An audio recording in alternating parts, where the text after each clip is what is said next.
देव कुटुंबकम दोस्तों, मैं आ गया हूँ उनका शहर बीकानेर और ज़मीन का जेवर जूनागढ़ किला। बीकानेर की स्थापना राव बीका ने की थी। राव बीका राव जोधा के पुत्र थे। जी हाँ, जोधपुर के महाराज राव जोधा। बीकानेर की स्थापना 1478 में इसकी नींव रखी गई थी, इस किले की और बीकानेर की स्थापना से पहले बीकानेर और नागौर जांगल प्रदेश थे और फिर बाद में राव बीका ने यहाँ पर सन 1465 में बीकानेर राज्य की स्थापना की और थोड़े समय बाद 1478 में इस गढ़ की नींव रखी गई।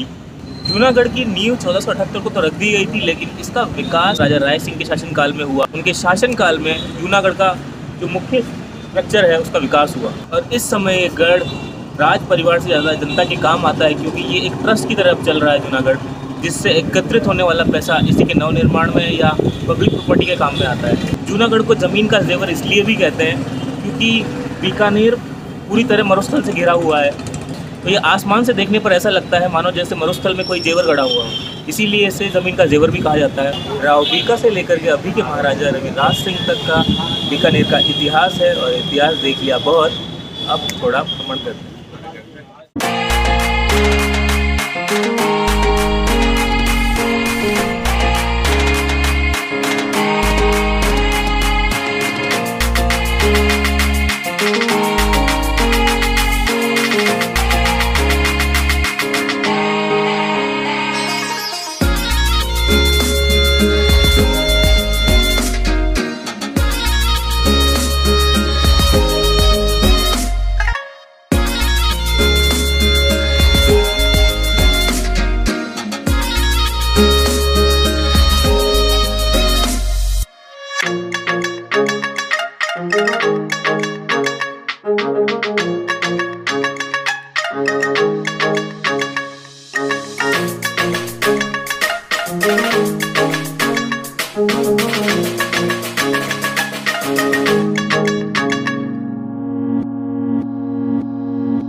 और अब हम आ गए हैं भांडाशाह जैन टेम्पल और लक्ष्मीनाथ जी टेम्पल।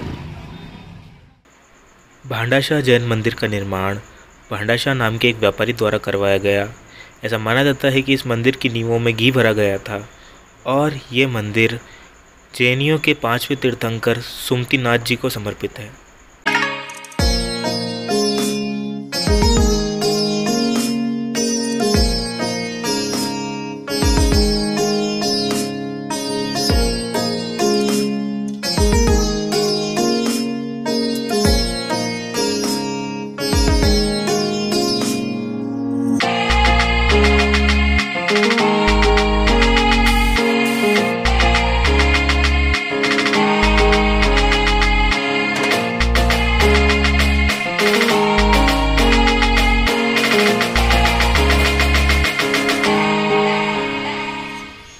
और मंदिर से जुड़ा हुआ ये पार्क है, इसकी ऊंचाई से शहर दिखता है। बीकानेर के बारे में खास बात ये है कि यहाँ पे एशिया की सबसे बड़ी लिग्नाइट की खान है, पास ही के पलाना गांव में। और राजस्थान में सबसे ज़्यादा मूंगफली यहाँ के लूणकरण यहाँ के लूणकरणसर गांव में होती है।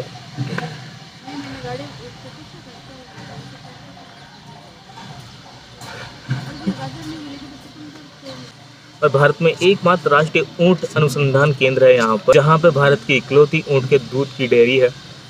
और थोड़ा सा अंदाज़ा लगाएं तो क्या अंदाज़ा लगाएं, इतने सारे मच्छर आ रहे हैं सब पे। और चूँकि यहाँ पे गर्मी सबसे ज़्यादा पड़ती है तो कूलर का सबसे बड़ा उद्योग भी यहीं पर है। और यहाँ का जो पुराना मार्केट है जो गंगा सिंह जी ने बनवाया था वो बड़ा नियोजित सा है। एक चाय पट्टी है, एक मावा पट्टी है, एक सुपारी पट्टी है और भी पट्टियाँ। और जो पट्टी मतलब रोड, तो जिस तरह की पट्टी है वहाँ उस तरह की चीज़ें मिलती है।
ये आचार्य चौक है और इस तरह के यहाँ पर बहुत सारे चौक हैं जहाँ पर होली के समय पर रम्मत नाट्य होता है। रम्मत नाट्य में इन लकड़ी के पाटों के ऊपर राजस्थान की लोक काव्य और लोक गाथाएं प्रस्तुत की जाती है और लोग इसका आनंद लेते हैं। आप बीकानेर और भुजिया की बात ना हो ऐसा हो ही नहीं सकता। ऐसा कहते हैं कि बीकानेर शहर में आधा शहर भुजिया बनाने में व्यस्त है तो आधा शहर उसे खाने में। ये बिना मिर्ची का भुजिया जो बीकानेर का फेमस बिना मिर्ची का भुजिया है, ये मोटा भुजिया जिसकी बीकानेर की सबसे फेमस भुजियों में से एक है और इसकी सब्जी भी बना के खाई जाती है। मोटे भुजिया की सब्जी बीकानेर की बहुत फेमस है। ये 3 नंबर भुजिया है, बहुत सॉफ्ट, जिस आदमी के दांत भी नहीं हो वो भी इसे आराम से खाते हैं। बुजुर्ग लोगों की काफ़ी पसंद होता है ये भुजिया बुजुर्ग। ये बीकानेर का जो मेन मसाले का भुजिया है, मिर्च का भुजिया वो है। और बाकी जो भुजिया तैयार हो ही रहा है, आप देख रहे हैं तैयार होता है। ऐसे गांठिया, पापड़ी, दंकोली, ये सारा भुजिया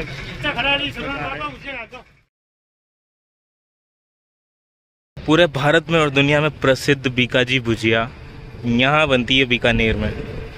भुजिया शब्द की उत्पत्ति महाराजा डूंगर सिंह के काल में हुई 1877 में। हल्दीराम जी एक थे यहाँ पे जो भुजिया बनाया करते थे। आगे चलकर अग्रवाल परिवार ने पूरी दुनिया में भुजिया का नाम फेमस कर दिया। इस समय शिव रतन जी बीकाजी भुजिया के चेयरमैन हैं और बीकाजी भुजिया कम से कम 500 करोड़ पूरे साल का टर्नओवर कमाती है। और इनकी फैक्ट्रीज में काम करने वाले लोग यहाँ के लोकल लोग हैं जिनसे ये काम करवाते हैं, भुजिया बनवाते हैं। महाराजा गंगा सिंह जी द्वारा 1937 में उनके पिता लाल सिंह जी के लिए बनवाया गया लालगढ़ महल।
कि कोरोना महामारी के चलते पधारे हुए दर्शनार्थियों से अनुरोध करता है, निवेदन करता है, दर्शनार्थियों का हार्दिक स्वागत, हार्दिक अभिनंदन करता है और मंदिर प्रशासन इन सभी बातों को पूर्ण रूप से ध्यान में रखकर आगे बढ़ते जाए करें और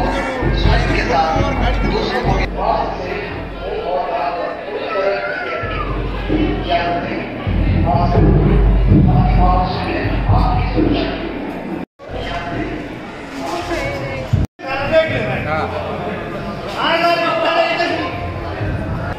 सैनिटाइजर का उपयोग करें, साबुन से 2 गज की दूरी बनाए रखें।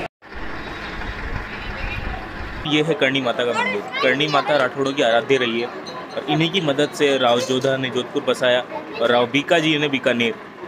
ऐसा माना जाता है कि राव बीका करणी माता को बीकानेर बुलाना चाहते थे और उन्होंने करणी माता को आग्रह किया कि वो बीकानेर चलें। और करणी माता ने राव बीकाजी से एक वचन लिया कि अगर वो पीछे मुड़कर देखेंगे तो वो उसी जगह पर रुक जाएंगी। राव बीकाजी आगे आगे चलते रहे और उन्हें एक समय पर आकर के शक हुआ कि कहीं माता जी चल रही है या नहीं, तो उन्होंने पीछे मुड़कर देखा तो वो वहीं थी। और फिर उनका दूसरा मंदिर वहीं स्थापित हुआ जिसे नागणेची माता के मंदिर के नाम से जानते हैं, जो कि बीकानेर में है।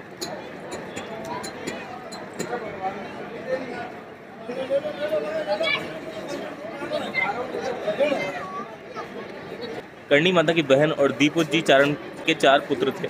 इनके वंशजों को देपावत कहा जाता है। ऐसी मान्यता है कि जब भी किसी देपावत की मृत्यु होती है तो वो एक चूहे के रूप में यहाँ करणी माता के मंदिर में जन्म लेता है और इसीलिए करणी माता के मंदिर को चूहों का मंदिर भी कहा जाता है, जहाँ पर आपने देखा कि कितने सारे चूहे थे।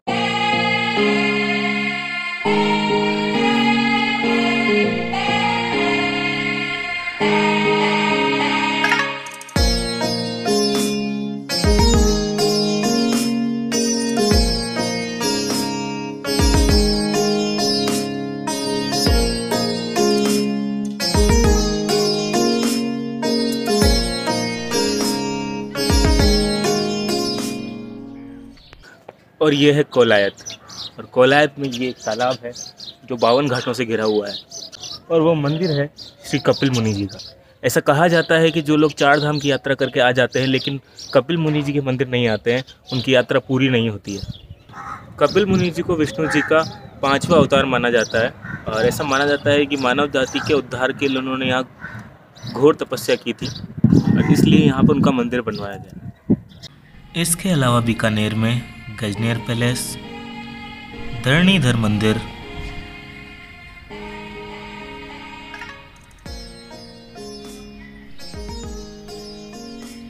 बिश्नोई समाज का मंदिर मुकाम तालवा में,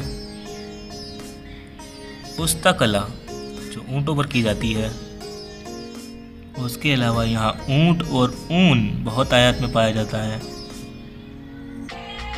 ये शहर 5 गेटों से घिरा हुआ है। गोगा गेट, नथुसर गेट,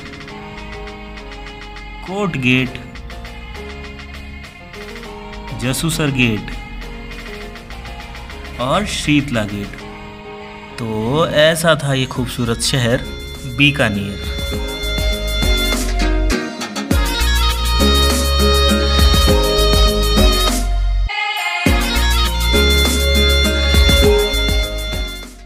तो साइकिल चलाते रहिए, स्वस्थ रहिए, जवान रहिए और देखते रहिए कि भाईला बिट्टू कठे जा रही है।